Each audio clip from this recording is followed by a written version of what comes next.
De Deus, como estão vocês? Esperando sempre em Deus, você esteja bem, que vocês estejam desfrutando da vida maravilhosa que temos concedida pelo Pai, tá bom? Queridos, eu quero falar sobre esse tema, a busca incessante pelos sinais, ou a busca pelos sinais. A tradição religiosa independente, seja ela qual for, ela tem o hábito de conduzir as pessoas, os filhos de Deus, a buscar sinais, sabe? A fazer prova de Deus, a ter algum tipo de resposta da parte de Deus. E muitos filhos de Deus se apegam a isto. Muitos filhos de Deus se prendem a esta questão a ponto de não conseguir viver Deus, a ponto de não enxergar Deus na sua vida, na sua existência. O apóstolo Paulo, falando no livro de Atos dos Apóstolos, lá no capítulo 17, no versículo 24 em diante, no contexto onde Paulo diz que Deus não habita em templo feito por mão de homens, onde Deus não é servido por mão de homens como que necessitando de alguma coisa. E dentro do contexto, o apóstolo diz: pois nele vivemos, respiramos, existimos. Ou seja, ele é tudo em todos, porque dele, por ele, para ele são todas as coisas. Então, uma vez que o Filho de Deus compreende que a vida dele está debaixo desta graça, desse favor imerecido de Deus, que ele não deve, ou não tem como, exigir nada da parte de Deus, exigir algo da parte de Deus, porque ele é quem ele é pela graça de Deus. Somos quem somos por sua graça. Como fazer algum tipo de exigência ao Eterno, ao Criador, como se fôssemos merecedores de alguma coisa?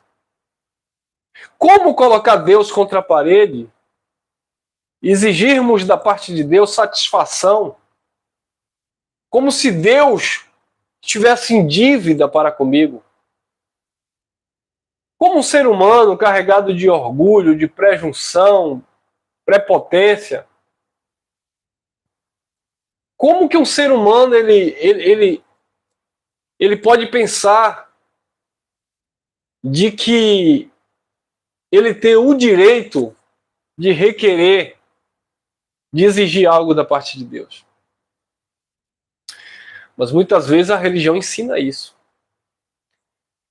Eu já passei por vários segmentos, principalmente evangélico, né?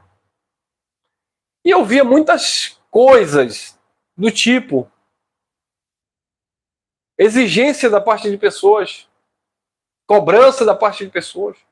Deus tem que me mostrar um sinal. Se Deus não me mostrar um sinal... Eu já ouvi... Gente, o que eu estou falando é muito sério. Eu já ouvi pessoas dizendo assim: eu já falei para Deus, usando dessas palavras, eu já falei para Deus que se Deus não me responder, eu não vou mais atrás dele, eu não vou mais ser crente. Eu já falei para Deus que ele tem que me dar uma resposta esse ano. Eu já falei para Deus que se ele não agir, se ele não me der um sinal, eu não vou mais, sabe?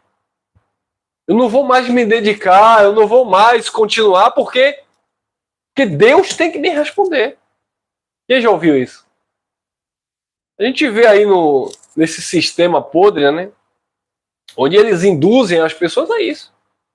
Faça a prova de Deus. Deus tem que operar um sinal na sua vida. Deus tem que te responder. Queridos, Deus não tem que fazer nada, irmãos. Deus não é obrigado a nada não, irmãos. Aquela geração estava pedindo um sinal a Cristo.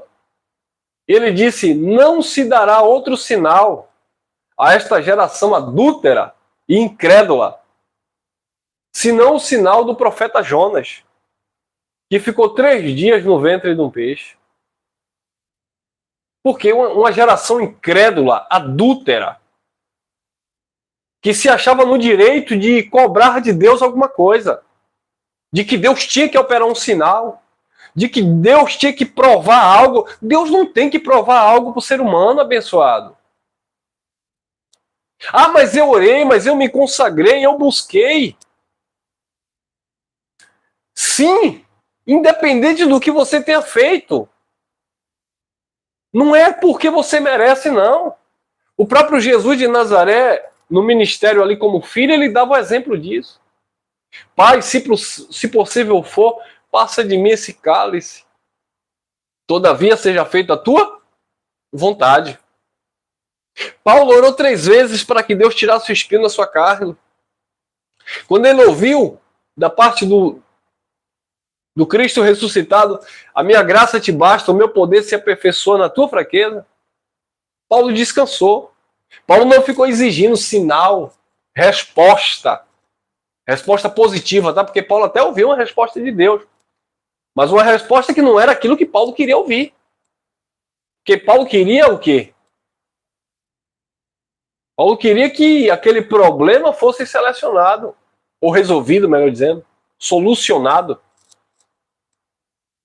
Paulo queria que Deus entrasse com providência, como diz os religiosos. Deus tem que entrar com providência nesta causa. E se ele não entrar? Você vai deixar de louvar o Eterno? Você vai deixar de viver para o Criador? Reconhecer como Senhor de sua vida? Porque ele não resolveu a questão X ou Y? Pessoas que se frustram na caminhada com Deus porque desejou tanto algo e não obteve, e aí se frustrou com Deus. Ah, mas eu pedi, Deus não me deu. Eu busquei, eu paguei o preço. E quem disse que é porque você buscou e pagou o preço? Você tem que fazer o que tem que ser feito. Provérbio 16, versículo 1 diz que do homem vêm os desejos, as precipitações, propósito do coração, mas a resposta certa ela só vem da boca do Senhor. Volto a repetir, a nossa oração não é para que seja feita a minha vontade, é para que seja feita sempre a vontade de Deus. E a vontade dele é boa, perfeita e agradável, embora muitas vezes, dentro do nosso contexto, a gente não vai entender, mas a oração é para mudar a minha mentalidade em relação à mente de Deus. É para que o meu desejo esteja alinhado com o desejo de Deus, que a minha vontade esteja alinhada com a vontade de Deus. É para que haja paz na minha mente, no meu coração, porque vai prevalecer os propósitos dele. Jó disse: bem sei eu que tudo pode, e que nenhum dos teus decretos, nenhum dos teus propósitos poderão ser frustrados. Então, abençoados, eu não tenho que viver em busca de sinais positivos da parte de Deus, porque Deus me deve alguma coisa. Não. Eu tenho que viver por fé, direcionado pelo Espírito naquilo que o Pai preparou. Quando Deus disse para Abraão: sai da tua terra, da casa de teu pai, do meio da tua parentela, e vai para uma terra que eu te mostrarei, Abraão foi sem saber para onde ia, mas ele foi por fé. Ele não ficou ali cobrando de Deus: mas o Senhor vai ter que me mostrar para onde eu vou. O Senhor vai ter que me direcionar no sentido de se eu quero ou não aquilo. Não, não é assim. João capítulo 3, versículo 8, diz que o vento sopra, ouve-se a sua voz, mas ninguém vê. Não sabe de onde vem nem para onde vai. Você sente o vento, você não vê o vento. Você ouve a voz, o barulho do vento. Não sabe de onde o vento veio nem para onde está indo. Aí disse o escritor: assim são aqueles que são nascidos do Espírito. Quem é nascido do Espírito é direcionado pela vontade do Pai, abençoado. Que descansa no entendimento que vem da parte de Deus. Que vive o projeto e o plano de Deus. Os sinais de Deus vai acontecer na sua vida e você vai vivendo por fé. Não é os sinais que você pede a Deus. É a vida com Deus que vai te direcionando. Você vai sendo conduzido por fé. Ah, mas eu quero um sinal, Deus tem que me responder, Deus tem que falar comigo. Querido, a nossa vida, o ar que respiramos, a paz de espírito, já são sinais suficientes de Deus na nossa vida. Deus não tem que provar mais nada. Sabe, abençoados? A justiça de Deus já opera em nossas vidas. As bênçãos do Eterno já estão sobre as nossas vidas. Eu não tenho que me preocupar. Deus não tem que ficar se sentindo coagido, cobrado, porque você se acha merecedor de alguma coisa. Olha que interessante, no livro histórico de João, no capítulo 2, no versículo 18, está dentro do contexto ali onde Jesus expulsou os cambiadores do templo, né? No versículo 18, responderam, pois, os judeus e disseram, que sinal fazes tu para que venha fazer isso? Ou quem és o Senhor? Quem és tu para que venha agir desta forma? Que sinal você faz?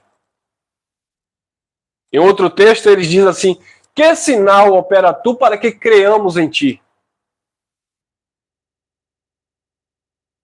O que é que o Senhor faz para que nós venhamos crer em ti? Cadê o sinal? Cadê o sinal? Opera algum sinal aí para que eu venha? Assim estão muitos filhos de Deus. Se Deus não operar um sinal na minha vida, eu vou deixar de crer. Se Deus não fizer isso, eu vou deixar de seguir. Se Deus não fizer aquilo, Deus não é comigo. Porque para Deus ser na minha vida, Ele tem que mostrar para mim que Ele é. Porque eu sou um homem, eu sou uma mulher de oração, eu sou uma pessoa que tem uma vida no altar. O quê? Que sinal fazes? Que sinal mostra? Que sinal tu opera para que venha fazer isto? Quem é o Senhor? Que sinal operas tu para que creamos em ti, para que vejamos e creamos em ti? Deus tem que dar um sinal.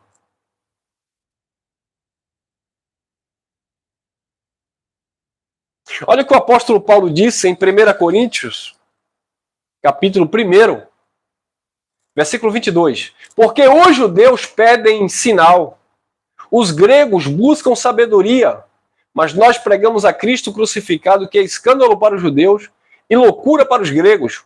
Mas para os que são chamados, tanto judeus como gregos, lhes pregamos a Cristo, poder de Deus e sabedoria de Deus. Então Deus não tem que provar nada para ninguém. Não tem que operar sinal para mostrar que Ele é contigo.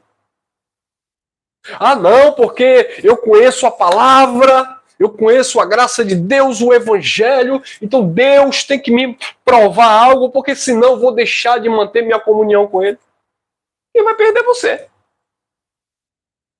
Eu não tenho que ter minha vida com Deus, meu relacionamento com Deus baseado em interesse, não, abençoado. Deus não se vende. Sabe? Deus não se deixa levar pelas tuas emoções. Não é porque nós merecemos algo, não é porque Deus é obrigado a fazer algo, não. Ele faz porque Ele quer. Porque Ele é bondoso, porque Ele é maravilhoso, porque Ele é misericordioso. Ah, se nós entendêssemos isso. Falta as pessoas entenderem isso. E deixarem de estar cobrando Deus. E agradecendo por sua bondade, por sua graça e por sua misericórdia. Amém? Não viva atrás de sinais. A tua vida já é um sinal de que Deus é maravilhoso e que Ele está em ti pelo Espírito do Pai. O Espírito do Eterno que te direciona em toda a verdade. Amém? Graça e paz, graça eterna.